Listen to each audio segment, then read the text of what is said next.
This is the BiggerPockets Podcast, show 207.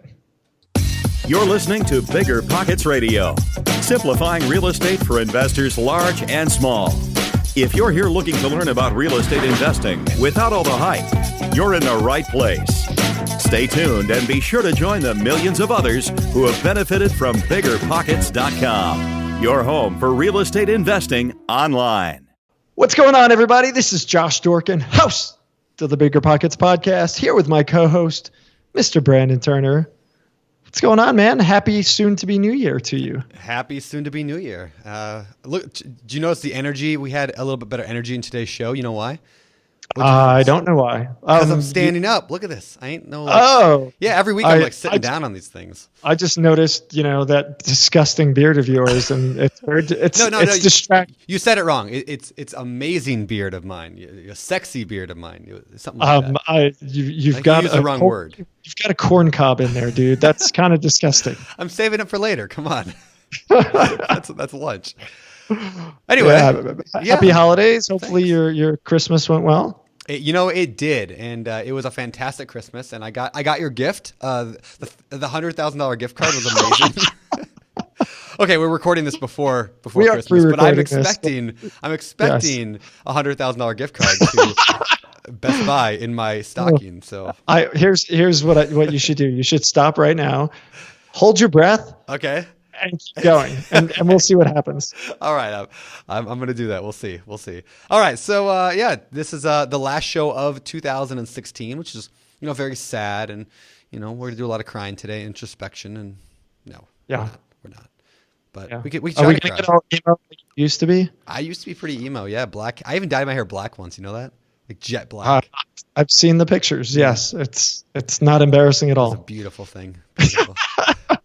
Not as beautiful as the beard, but yeah. Should I dye my beard jet black? That would be spectacular. Is that emo? Because then it's like lumbersexual and emo, so it'd be like lumber sex emo. I don't know. Is that a thing? We keep coining terms. We'll use that one. Use that one. Well, anyway. So hey, we got a great show today with a guy who, this guy's a total go-getter who's gone and made it happen, and it's amazing. He wholesales, he flips, he's got a rental portfolio, he's doing private money lending, he's doing private money, he's doing it all. And, he's only been doing this for 4 or 5 years now. So it's really cool to watch his evolution and learn from him. So we'll get to that. Why don't we... I was going to say, just to tease a little bit here, there's one thing he says later on in the show. You guys have got to make sure you listen for it. Listen for the section where he talks about how he says, I'm not good at anything. And that's what makes him successful. I love that segment. If there's one thing you guys listen to today, make sure you listen to that. How being not good at anything is what makes him successul. You're sure it wasn't you that said that, Brandon? Yeah, it may have been me as well, but you guys will see what he's talking about. You'll see. Yeah, it was great. It's great. He definitely... He's got this philosophy, and I love it, and it's we'll get there anyway. Yeah, let's get to today's quick tip. All right, guys, today's quick tip. BiggerPockets Publishing. You guys know we have a publishing arm of BiggerPockets. We put out books like the book on managing rental properties, the book on flipping housing, rental property investing, the tax book. No Low Money Down. Don't forget about No Low Money Down.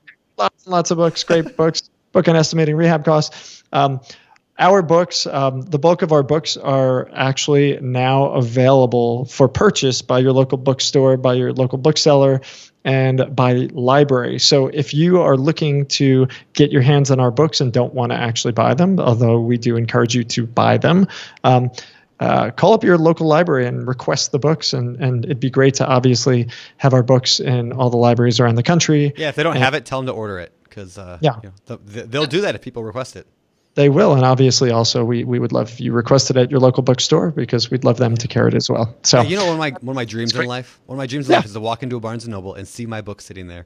And now supposedly it's in some Barnes and Noble. So I haven't found one yet, but I've only been to one Barnes and Noble. And that would be fun, going to that store and actually buying a copy of your book from the store.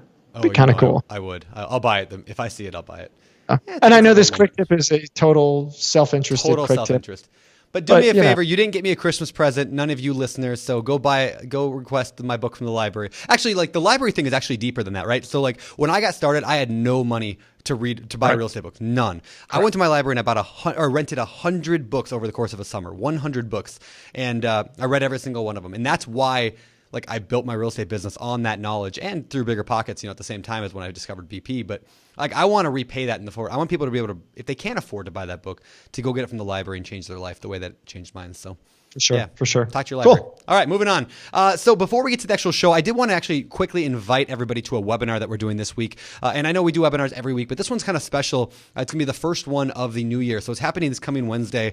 And we're going to be talking about 17 ways to make 2017 your best real estate investing year ever. Just going to talk about 17 different tips or start using immediately to make 2017 just really, really crush it. So yeah, sign up today at biggerpockets.com/webinar and sign up and I'll see you there.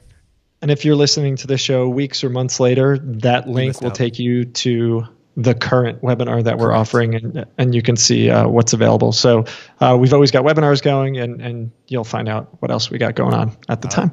Cool. Guys, this is show 207 on the BiggerPockets podcast. You can check out the show notes at biggerpockets.com/show 207.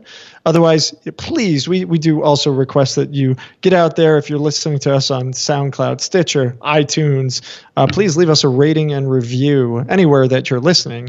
Subscribe to us and let people know what you thought about the show. Let them know what you think about the BiggerPockets podcast. That helps us spread the word, helps us to find and make other real estate investors successful. So please do that. With that said, let's bring on a successful real estate investor. Today's guest, Devin Elder. Devin, as we talked about, this guy's actually a Texas native who couldn't cope with the constraints of the corporate world and found out through real estate.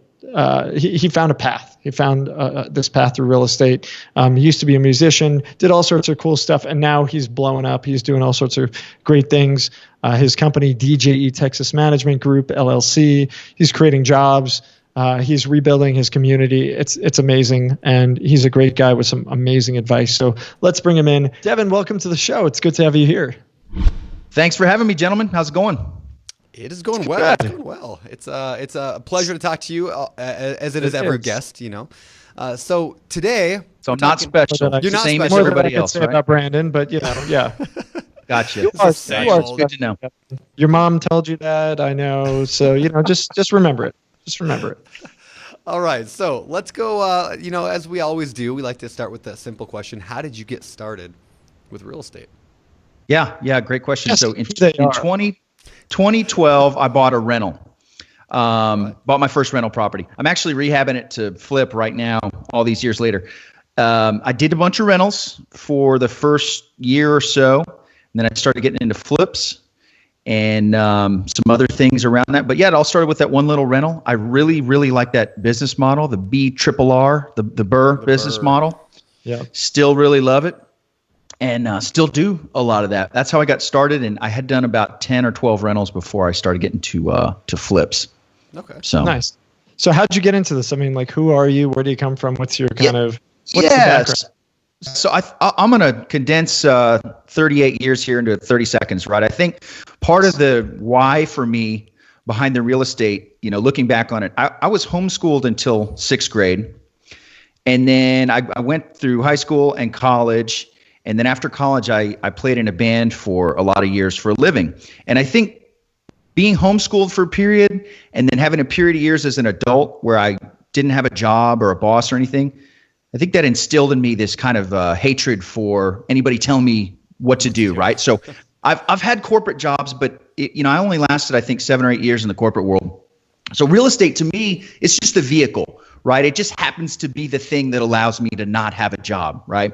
And for me, that was kind of the primary thing, to not have to work for somebody. Before real estate, I tried some affiliate marketing stuff online. That didn't really work out for me.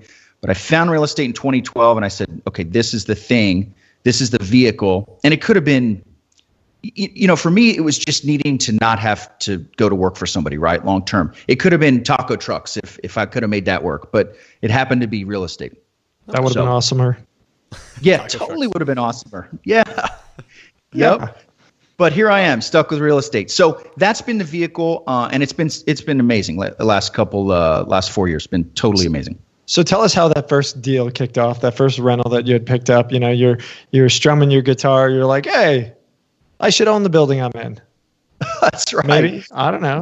Well, it was kind of cool. There was a mentor that I had that was going to walk me through getting a rental, and I really like the numbers on the BRRRR strategy, right? The BRRRR strategy. So it was a junker, but the cool thing was it was about 3 streets down from my dad's house where my dad still lives. So I'd grown up in that neighborhood, and so to come back and buying my first rental was like a huge deal for me, right? I thought it was the biggest deal in the world, right? I hadn't done any investments till then.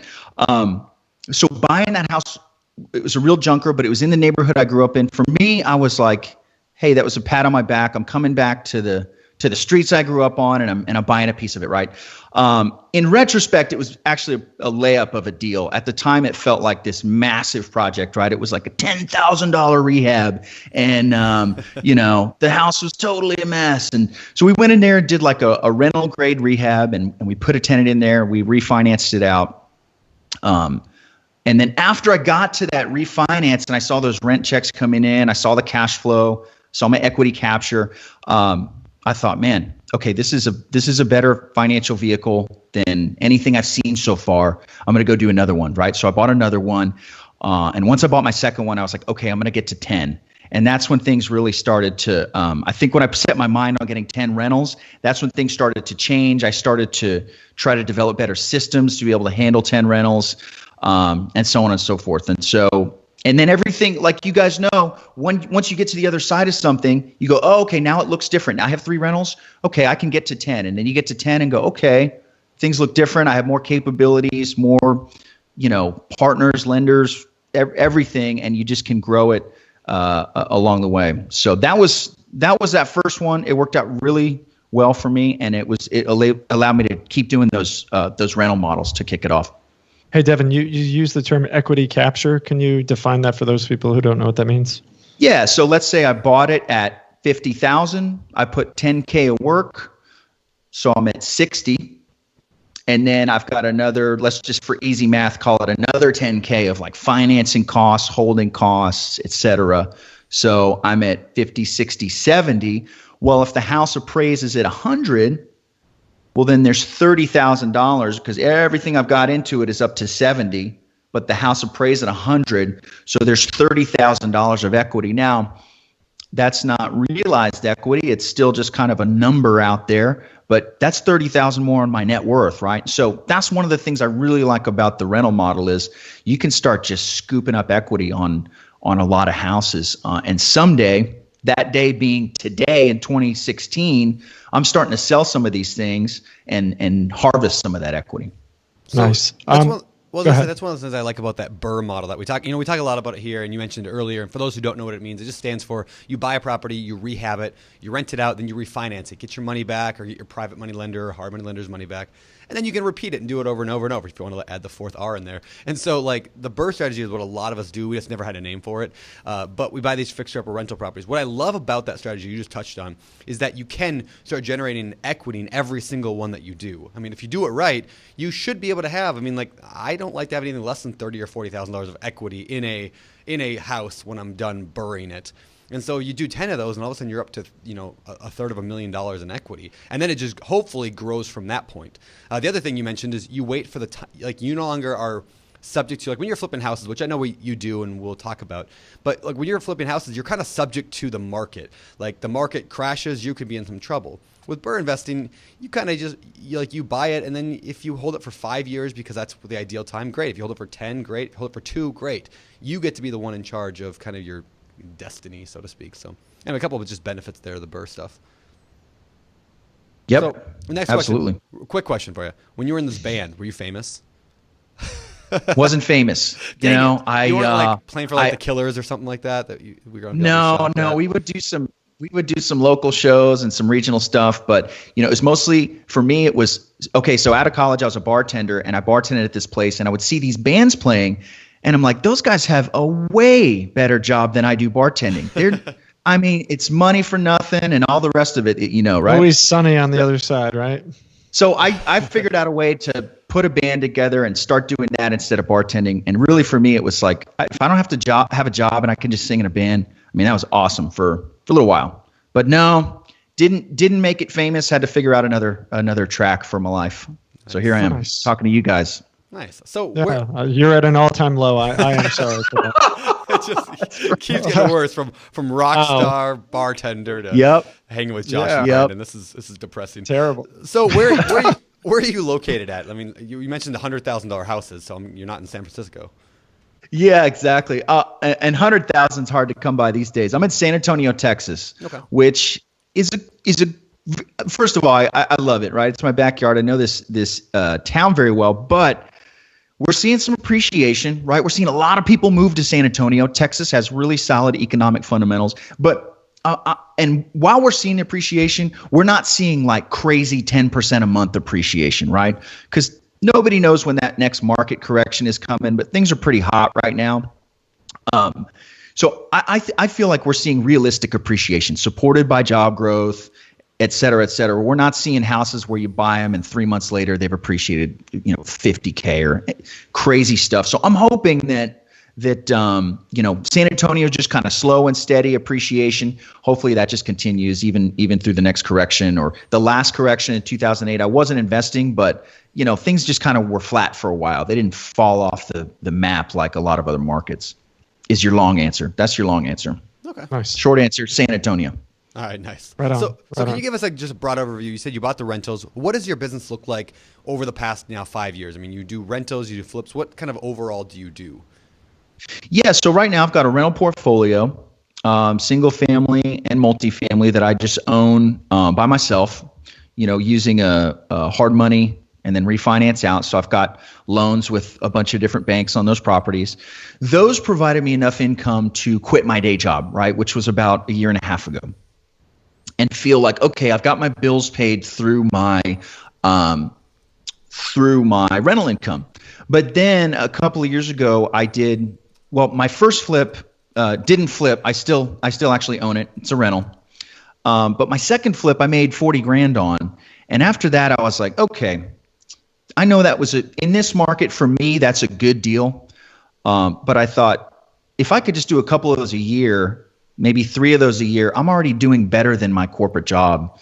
And that's 3 in a year. And I've got this rental income that's kind of call it like a base salary, right? Is the rental income wasn't making me wealthy, but it was paying all my bills.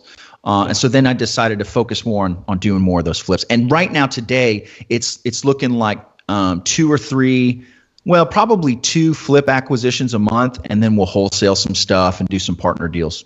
Wow, so more than 3 a year. Yeah, exactly. Yeah, it's awesome. Yeah, well, now I have like a totally different set of goals, right? I mean, every time you hit a goal, then you start looking at the next impossible goal. So it's like this never-ending treadmill, unfortunately, but it's a lot of fun. It's self-imposed. Yeah, sorry. Yes. There you go. No, please, you just keep talking. Okay, don't let the host interrupt you. What do you guys know about interviewing, right? Right. Stop talking. Stop talking. All right. So you're at this point, right? You're doing all this stuff. I'm a newbie. I've never done a deal before. I'm looking in and I see this guy Devin, and I'm like, how the hell does he do that? How do you manage that? Two flip acquisitions plus a bunch of wholesales. Plus, it sounds like you're probably acquiring some rentals. You're managing your rentals. What does the business look like? Is it just you? Do you have other team members? How'd you get to where you are? Yeah, good question. For me, on my very first rental, I got some property management software, right? The one I use is called Buildium.com. Yep. There's plenty of others out there that I'm sure do the same thing, but that's the one I know. And right when I got started doing this, I decided, I wanted to get to 10 rentals at some point. And I just knew that was not going to be possible to do on spreadsheets or writing stuff down. Like, it had to be systematized. So kind of from the word go for me, I was thinking about 10 rentals. And so when you have a plumbing issue and you own one rental, and I have a lot of friends that own one or two rentals, dude, they're going out there on a Sunday. Like, I'll see them at Home Depot. What are you doing? Oh, I'm going out to fix a faucet at one of my rentals. And I'm like, don't you make like $200,000 a year at your job? Like, what are you doing? You know, but there's a lot. Can you repeat that? Because like, I think a lot of people that are listening need to hear this. They're doing this and they're making a lot of money, but they're dicking away their time doing, jobs that are not even close to what, their quote salary is worth. Yeah, I think one of the concepts for me is I just look at dollar per hour, right? Yeah. Whether that's my dollar per hour in the corporate world or the dollar per hour for anything I'm doing in my business. And just try to spend all the time on the, there's $10,000 an hour activities that real estate investors do, right? So I try, and I'm not great at it, but my goal is to shift to those activities. So anyway, yeah, there's a lot of people that make good money and they get into rentals, and my thing has always been, the reason people hate rental real estate is because they're doing $15 an hour tasks, and they should not be doing that. If you're an investor, if you're treating it seriously. So creating systems, getting software, not spending any time on activities that I don't enjoy, right? Feel free to have the tenant call the plumber and send me the bill, right? Now that might shave a little bit off the profitability of that one deal, but there's no way to get to 10 rentals if you're running around town and you don't have somebody to help you out with that. So that's been the key for me is not doing anything, those low dollar per hour tasks. So right now in the company, it's just me and a whole ton of contract labor. I mean, I've got a bench of GCs, plumbers, handyman, lenders, private lenders, the whole thing. I did just hire somebody, an office manager assistant that's starting in January. So super pumped about getting them ramped up to grow the business more. But it's just me and all my systems in the lab that I've put together. Nice. That's awesome. There's a book out there I read called 80/20 Sales and Marketing. Have you read that? I haven't read that book. Okay. But I'm very familiar with that concept. Yeah. Okay. Yeah. 80/20 sales and marketing. But in there, he talks a lot about the 80/20 rule, right? So 20% of what you do, or 80% of what you do gives you 20% of the results. 20% gives you 80% of the results. So basically, like, he equates that to the dollar per hour thing you were just saying. And in the same thing, like, most of what you do is like dollar per hour work. I mean, checking your Facebook, email, stuff like that is like $1 to $2 work. But there are a few tasks every day. You might spend a minute on it, but it's like you said, $10,000 an hour task. So the more time you spend on those, the tasks that are $1, $10, $5, even $20, $30, $100 an hour jobs, you're missing out on those other ones. I mean, yeah, it was a huge mistake in my life when I started investing. Is I do one flip a year because I was doing all the work. How many did I miss because of that? Yes. Yeah. Well, and that came to me about 4 years ago with BiggerPockets, which was when I hired Brandon. I think it's somewhere around your 4-year anniversary here. It is. I was doing everything. I did every job. I was the janitor, man. I cleaned the toilets, you name it. I did it all. And that did not allow me to focus on the business, the big picture, the strategic thinking. How do we grow this? How do we build these things more systemically?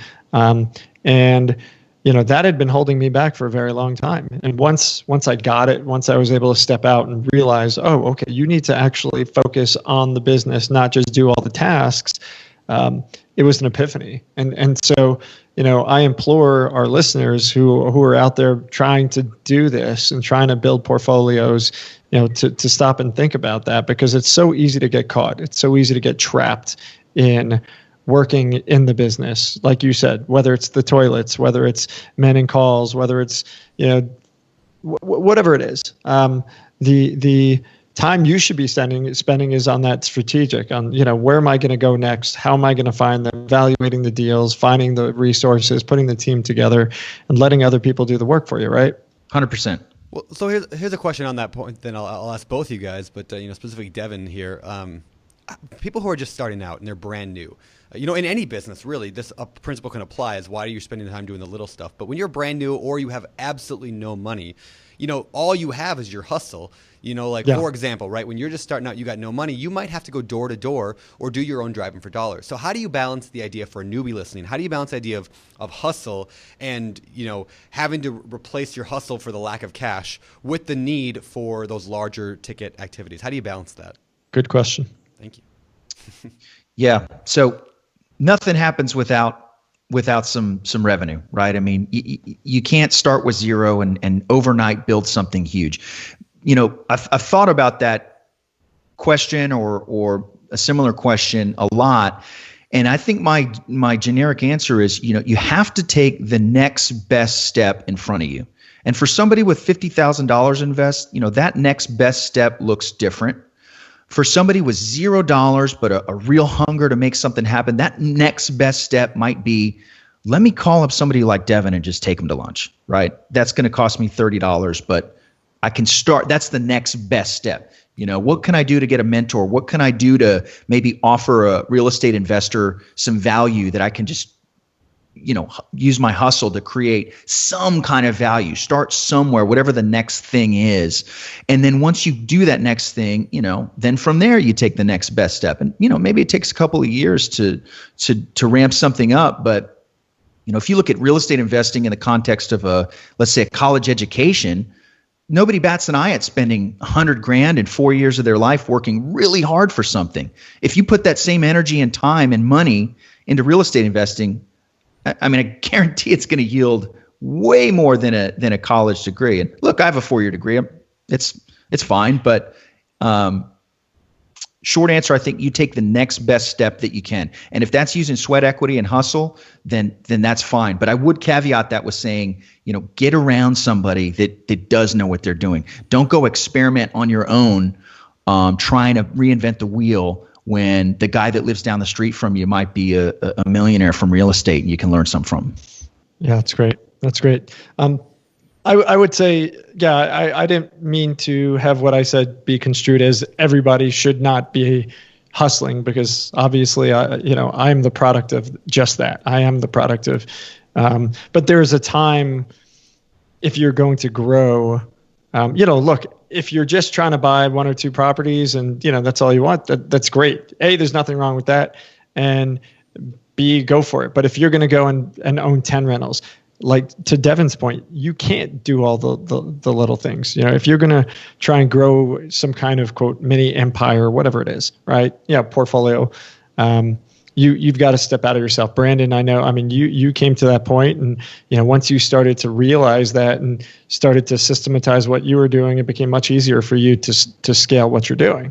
I think the point is, in the beginning, you're going to have to hustle. You want to hustle because you want to understand all the roles. Yeah. You want to know what all the jobs are. You want to know what the contractors are doing, what the handymen are doing, how managers are managing.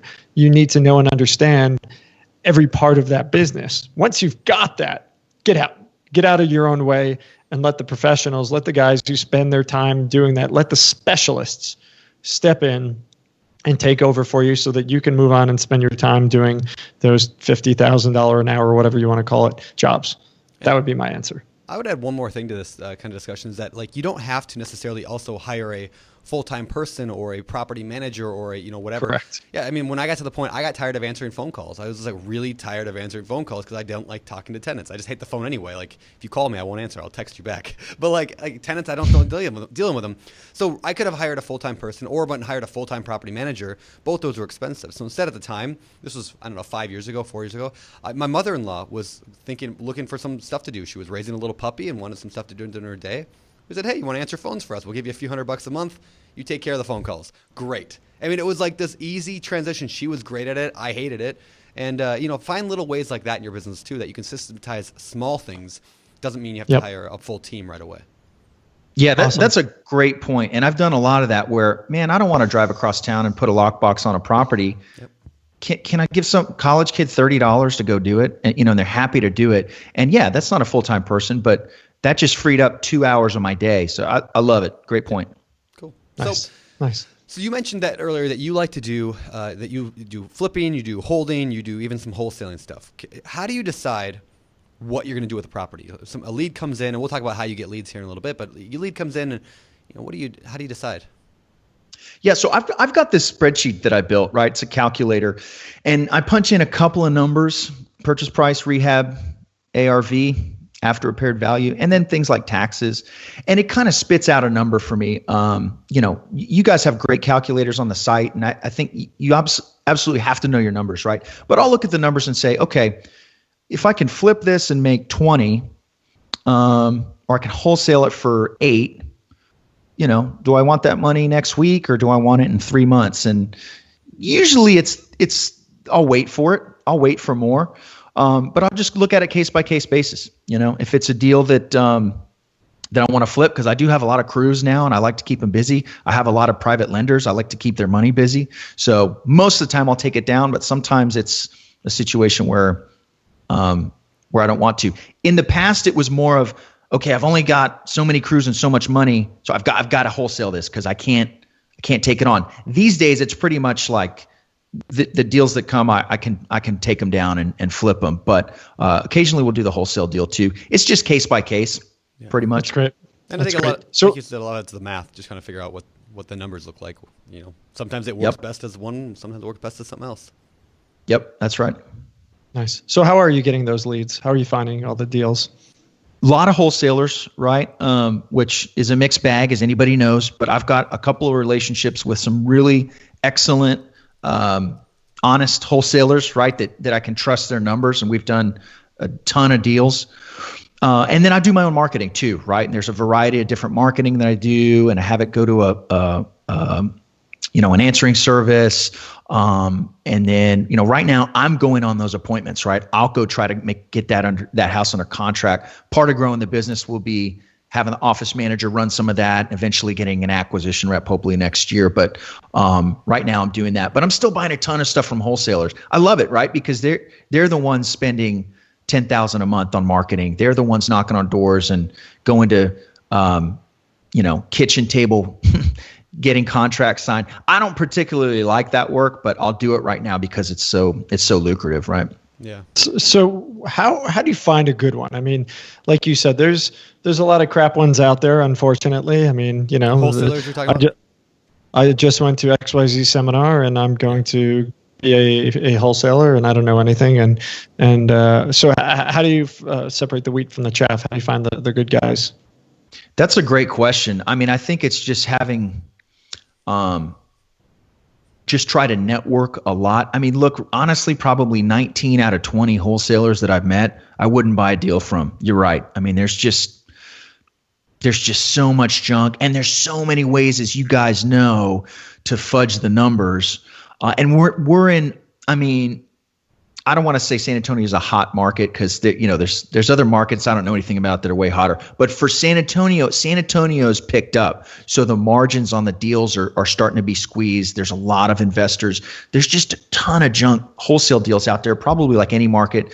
But I don't know. It's a numbers game, just trying to meet a lot of people, trying to go through the motions. And then when I do meet somebody that's good, be just the most superstar buyer for them, right? Yeah. I mean, there's some guys I don't even negotiate with, and I close always and I do what I say I'm going to do, and I don't jerk them around. And I want to be the guy that gets the call, right? When that good wholesaler gets the deal, they go, I could blast this out to my list, or I know Devin's going to close it and not give me any trouble. Yep. Let me just call him first. Great. And I think I've gotten to develop that. It's still a relationship like any business, right? So try to have a couple of good relationships. And frankly, that's where, 80% of the deals I get from wholesalers come from one or two people that I have a solid relationship with. Yeah. Yeah. How do you know if somebody's fudging the numbers for the new guys out there who are like, I'm going to be, I'm going to do BRRRR, I'm going to buy some rentals, whatever it is. I'm going to flip. I'd love to work with some wholesalers and get some great, discounted deals, let them spend their money. How do I know if they're fudging the numbers? How do you figure that out? That's great. And I would say for the newbie, you want a realtor on your side, somebody that not only has MLS access, which is one thing, but understanding how to run comps. I mean, it can be like reading tea leaves, right? I mean, I still struggle with putting comps together. I think everybody does. You're never going to say this house is absolutely, worth $150K. And even an appraisal, are going to differ. So I would say you got three numbers from a wholesaler, right? Purchase price, rehab, and after repaired value. Team up with a realtor that you can partner up with and that you trust to be able to run good comps for you. Especially if you're new, don't try to figure that part out. And then on the rehab side, team up with a general contractor. For me, I'm not good at anything in this business. I'm not a good designer. I'm not a good contractor. I'm not a good anything. So I have to get people to do all of it. And I think that's part of the key. Because if I was any good at hanging drywall, I'd probably be trying to go do it on my projects. Right. So I would say you have to team up with people. Short answer, you've got to team up with people to fill in those gaps, especially when you're new. And you have to build that team. And I say it starts with a GC that can walk a house and go, yeah, $15K, give or take, and they'll know in a couple of minutes. And then team up with a realtor that can say, yeah, the ARV's 150, and they can know that within a couple of minutes too. But definitely, I would not recommend trying to figure that number out. I mean, I've got friends that are intelligent, educated, have money. Some of them are realtors, and they've lost tons of money on trying to flip a house, right? Because they still didn't have the right team members. So I would say get the right team members. Hey, really quickly, I want to jump back to your marketing, and then I know Brandon's got a couple questions here, and we'll close out the segment. What does your marketing look like? So you got the wholesalers. You're also acquiring deals with some marketing. You said you've got a voicemail service set up. Are you sending letters? How are you getting the lists? Just really quickly run us through what that looks like, the mechanics of it. Yeah, it's really, it's a lot of stuff, right? I don't think in the beginning when I started marketing, I was looking for what's the thing that's going to just make it rain deals. I haven't found it. It's mail, it's postcards, it's Craigslist, it's talking to landlords, it's asking realtors for referrals, it's telling realtors you'll pay them 6% commission, it's networking with friends and family, telling them, hey, I'll pay you $1,000 referral fee. If you find a house or there's a house on your street that's vacant, send me the address. I'll see if I can track it down. So I get calls from friends. Hey, my buddy just inherited a house. Okay, I'll go look at it, and then if I buy it, I'll give my buddy $1,000. So referrals are huge, paying for those referral fees. All of those things are a million hooks in the water, right? And no one of them is like a sure deal for me. I just try and put a lot of hooks out there. Same thing, with a website. I've got a website up, SEO, PPC. I mean, really pretty wide gamut on the marketing strategies. Can you explain what so SEO you're not doing a lot? Yeah, nothing. Can you? Well, I will explain that if I get a deal and I don't have the ability to go get it out there, I'll partner up with a wholesaler. Hey man, go get this thing under contract. I'll give you half the assignment fee, or I'll pay you. I've got my answering service. I've got some automated systems that are running a lot of that. So no, I'm busy for sure. But when it comes down to actually running around and doing something, it's probably a less packed schedule than you think. Can you explain real quick what you meant by SEO and PPC? Yeah, sure. So, obviously everybody's on the web these days. I've got a website up. It's, that I try to get motivated seller leads on. PPC just stands for pay per click marketing. It's why Google is as huge as they are. If you Google anything, there's usually some ads at the top of Google. So I'll pay to have my ad up there. If you're going to sell my house fast in San Antonio, somebody Googles that, they may see my ad and they may click on my website. I'll pay for that traffic. SEO stands for search engine optimization, and it just means creating a website and content that will eventually show up on that first page of Google for whatever term somebody's punching in. So those are kind of a couple of ways to get. In the end, it's just a way to get traffic to the website. Sure. Perfect. And real quick, could you give just one or two tidbits of advice for somebody who wants a better SEO website to get to rank better? What are some easy things that they can do to make their site rank better? Okay, number one, hire somebody to do it for you, right? I mean, that's kind of my mantra. Yeah. Number two, I'm a client of Investor Carrot. Love their product, okay, and that's a much cheaper alternative than hiring somebody to build a website or whatever. So those are the two things I'd say. Okay, cool. That's great. I'll All right. So a couple more questions I had here, just some random stuff. What like drives you in your business? You know, it's not something we ask usually, but like what motivates you to just keep going bigger and bigger and doing all this stuff? You know, at the foundation for me, and I think, you know, this is a little more personal, but I grew up with not a lot of money or resources, right?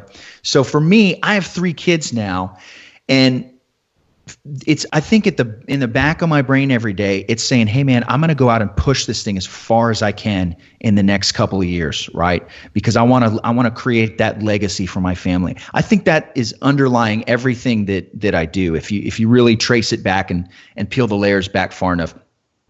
But beyond that, you know, when I quit my job, I had this big thing in my head about, I'm going to be retired in my 30s, man. I'm going to play a lot of golf. I got income coming in. I'll do a couple projects here for more money. But, man, I don't have to go to work.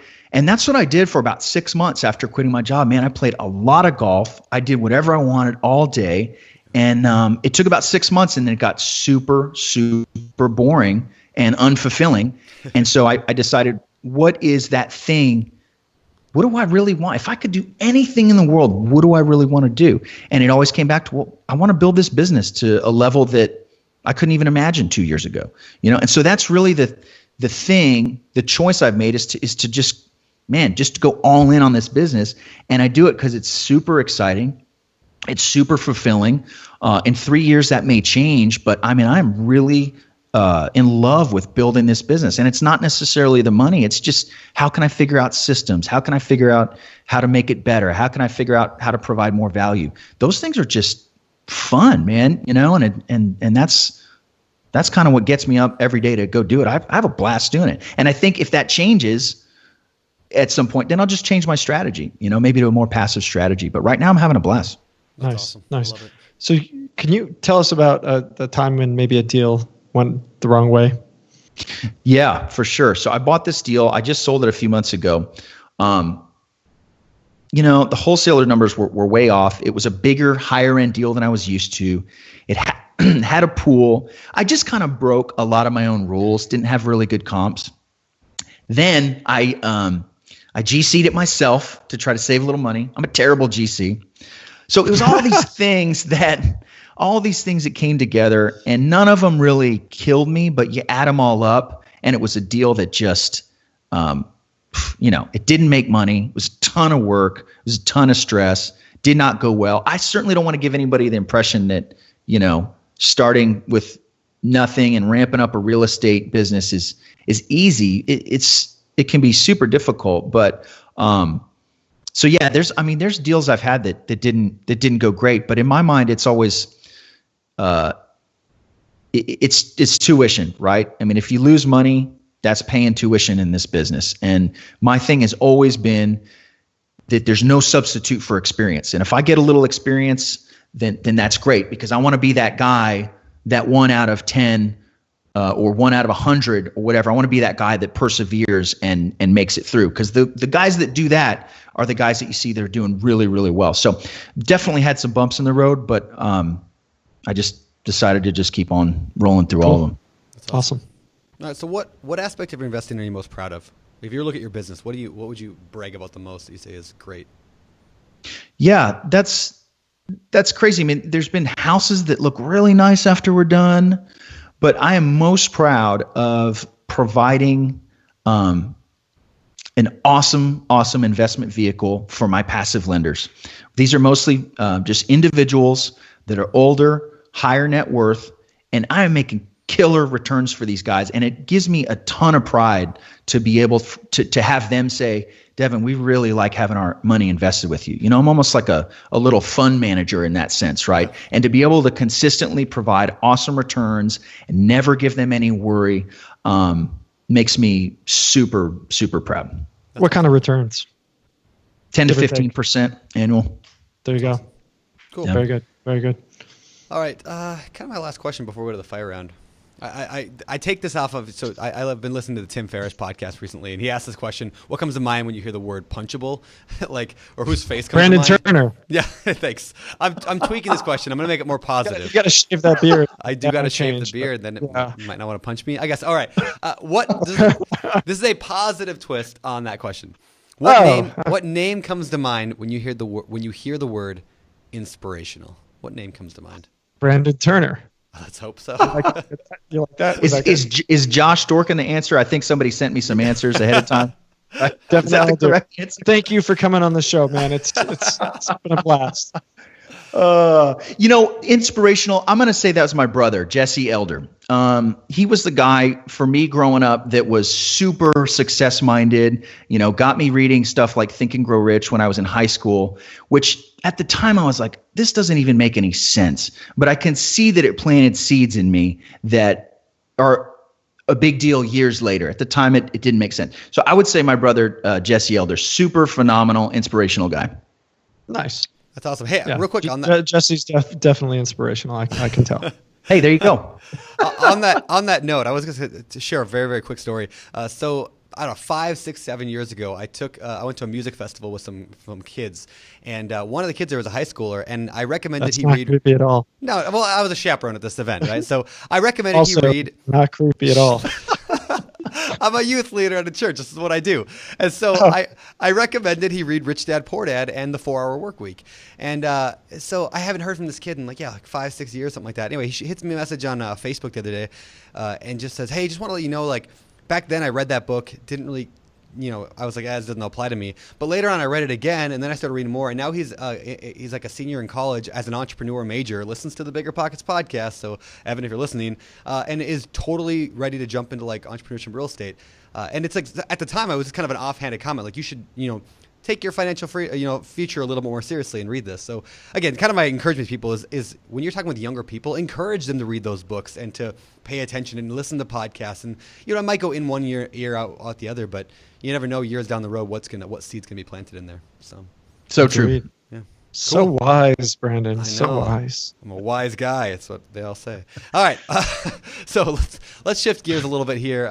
Before I go to the fire round, I do have one more question. What's the future look like for Devin? Like, where are you headed next? What's your investing business look like in the future? So my plan is, and has been that the proceeds from the flipping, I pay myself salary and the business has expenses, but everything extra goes into passive multifamily real estate, right? So I just want to ramp up this flip business as much as I can. I've got revenue number goals that I want to get to, and take all that excess money and put it in other people's deals that are raising capital for apartments. And I've been doing that, and I want to keep doing more of that because I almost feel like, in the NFL, you have a shelf life, right? You're making great money, but you better figure out plan B for when the injury comes or whatever. I kind of feel like flipping is like that. Like I'm 38, I can crank it for a couple of years, but I want to be in a position in a couple of years to not have to. So that's my goal, is just more, right now it's like a 10% passive, maybe 20, it's maybe 80-20. 20% passive income, 80% active income. I want to flip the tables on that to where it's, 80% passive income over the next, couple of years. That's the game plan. Let me ask you one question on that. Where are you finding those individuals?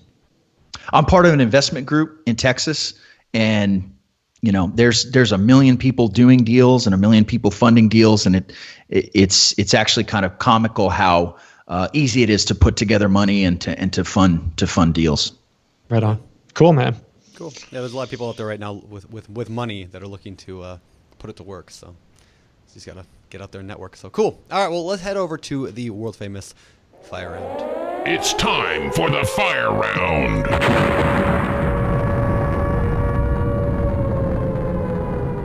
All right, this is the BiggerPockets Fire Round. These questions come direct out of the BiggerPockets forums, which I would encourage every listener to jump into on a regular basis at biggerpockets.com/forums if you have questions, or if you just want to jump in and help answer some questions, we'd appreciate it. And I know there are thousands of people out there asking them that would appreciate it as well. All right, so let's get to this thing. Number one, question from the Fire Round.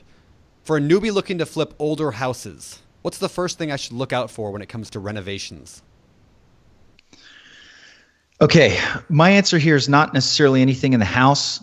You should look out for the fact that you're a newbie, and you should not try to do that by yourself. Find somebody that flips older houses and go, hey man, I will do everything on this deal. I will fund it, I will run the rehab, and I'll give you half of it. You just need to ride shotgun with me and show me everything. And giving away that half will be the best money you ever spent. I mean, I do that for people now that want to learn how to flip. I say, sure, I'll walk you through everything. Make me a half partner on this deal. You're going to do everything, but you're going to avoid so many missteps. So the thing to watch out for on that flip is yourself as a newbie. Please don't try to do it by, trial and error. You will lose money. There you go. Great advice. Yeah. Very, very good. All right. How important is it for investors to partner up with others on deals? You just kind of talked about that. Or is it easy to, or is it, or is it just easier to do them on your own? Whew, got that out. Good job. I think it's both, right? It goes to that question of where are you in your career? Are you brand new? Because sometimes partnering's great, If you don't have funds or you're not able to, partner all day long, do it. What I like to do is borrow money at a set rate and then I'm guaranteeing that payment to my lender. They're not involved with picking out the backsplash or what I'm going to do with the renovation. They're making X amount of dollars, and that's they're not involved in the process. So I like to do that. But I also partner too. If somebody's got a project and they're a very capable rehabber, but they don't have any money, I'll fund that project and they can run that. So it's both. I think if you have the option to not partner, that's better. But again, some people might not be in the financial position to do that. Great. Very good. Number 3, I like this question a lot. Do all your rentals that you buy have something in common? Is there criteria you're looking for in a rental that you have to have? Yeah, absolutely. I mean, it's got to cash flow $400 or $500 a month. Okay. And in my market, that means the after repaired value is anywhere from $120,000 to about $220,000, give or take, but they're pretty much all in that range. Okay. It's got to have cash flow. Cash flow. There you go. Another question on partnering. So when partnering with other investors, let's see if I could get this out without stumbling, right? Good luck. What? There it is. When partnering with other investors, is it possible for them to put 100% of the cost of the project up and me to just manage it with no money? Yes. All right. And I do that. I mean, I'm the money guy for some deals if that person is a capable rehabber. Yeah, absolutely. Perfect. All right. Perfect. All right. Moving on to the last section of the show, which we call our famous four. All right, the famous four. These are the same 4 questions we ask every guest every week. Number 1. You do realize it's the famous 5 and has been for not the famous a very long time. It's the famous 4 plus one additional one that Josh asked at the end. Bonus. I like it. But the little gimmick we have isn't like famous 4 and 1 extra that Josh has at the end. That would be too weird. Would work. So we keep it almost funnier. It actually could be funnier. All right. Especially if you have to hear you do that every time. Exactly. All right. The famous 4 plus 1 that Josh asked at the end. What is your favorite real estate book? Millionaire real estate investor Gary Keller. There's a million awesome books, and I still devour podcasts like BiggerPockets and others. I love it. But that one is, for me, it was like this all-encompassing roadmap for what I wanted to do. Rich Dad, Poor Dad. There's a million other books I love, but Gary Keller's Millionaire Real Estate Investor stands out for me. Awesome. Great. 2. What about favorite business book? So I'd have to say right now, it's kind of a business book, but the biography on Elon Musk by Ashley Vance, crazy awesome book. And, if you think you're having problems in your business, you got to realize there's a guy building a rocket ship to Mars right now, right? And it just kind of puts things in perspective. That book was so inspirational. Also, I got to throw a nod to 4-Hour Workweek, right? I'm sure you guys have never heard that as an answer, but that was super inspirational for me a lot of years ago. So I'll throw 2 out there. I'm going to throw a bonus answer in for you guys. Wow, nice. Look at that! Hey. Nicely done. All right, you got 3 kids. Congrats! Welcome to the club. I also have 3. Yeah. What do you do for fun? So, I picked up golf when I quit my job because I knew I would have the tendency to just work all the time. So I put golf on the calendar every single week and I go play golf. Right. I'm also a musician. I still have a bunch of guitars and I have a pretty nice setup in the garage. So I still play and I'll still go do, gigs and stuff like that. And then I've got 3 young kids. So there's obviously birthday parties and a lot of running around and doing stuff with them. That's a lot of fun. So I would say it's golf, guitars, and kiddos. Hey, what is the name of your band?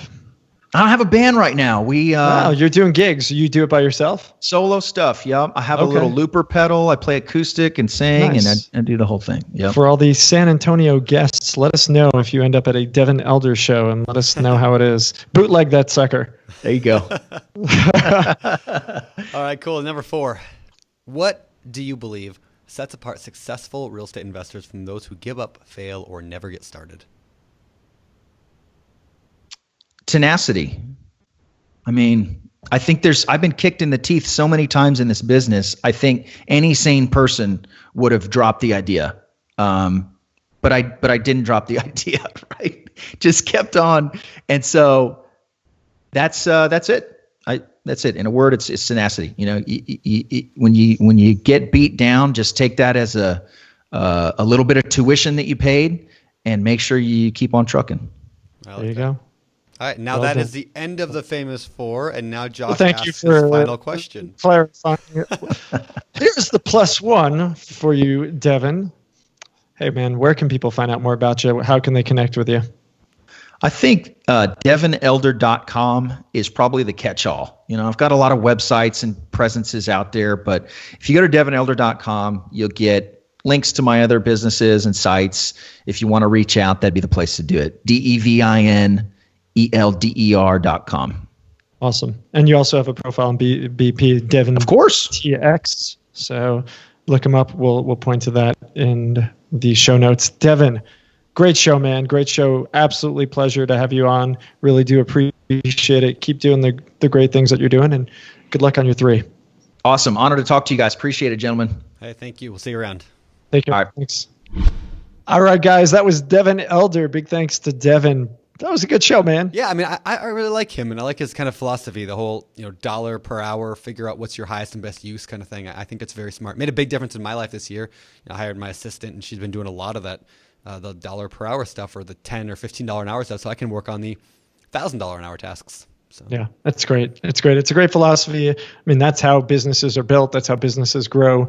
That's, again, you can't do that in the very beginning. Yeah. Most people can't do that in the very beginning, particularly because you want to learn all the different skills. But if you want to scale, you're definitely going to need to do that. And so it's great. And yeah, I just, overall, I like how he's going about things. He's being smart. He's being methodical. So it's great.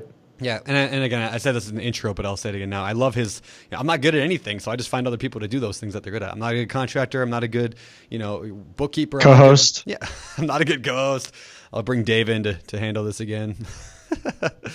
What? No. What? Oh, did I say that? No. What are you talking about? All right. Hey, let's wrap this. We love Dave. Dave's great. Mindy, Dave. I mean, Mindy and Dave were fantastic. Maybe you should go away for a while. What? You know what? Maybe I will. All right. No, why don't you, buddy boy?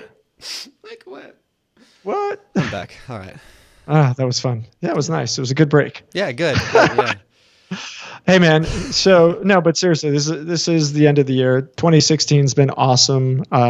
It's been great having you as my co-host for yet another year, and it's been a whole lot of fun. And I don't know. I love what we do. BiggerPockets is amazing, and it's rare that people have an opportunity to do something that helps people on such a large scale to better their lives. And that's why I love what I do. And that's why I'm so thankful for what we've built. And so big thanks to everybody who's been a part of BiggerPockets this year. To you, Brandon. A lot of people, don't really hear about the rest of the team here. But between our contractors and our staff, I mean, we're almost 30 people at BiggerPockets, and a lot of people think it's just you and me. And it's not.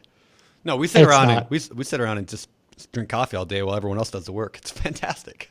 Something like that. No, I mean, but these guys are great. I mean, so I just want to thank everybody. I want to thank our volunteers. I want to thank our moderators. I want to thank all the folks who write for us. I want to thank all the partners who work with us. I want to thank, my amazing wife who supports me, and your amazing wife who, locks you in a cave. Yep. She lets me out sometimes. I want to thank our devs. I want to thank our marketing team, our operations team. I want to thank everybody. So big thanks to everybody who's a part of BP, and big thanks to all of our listeners.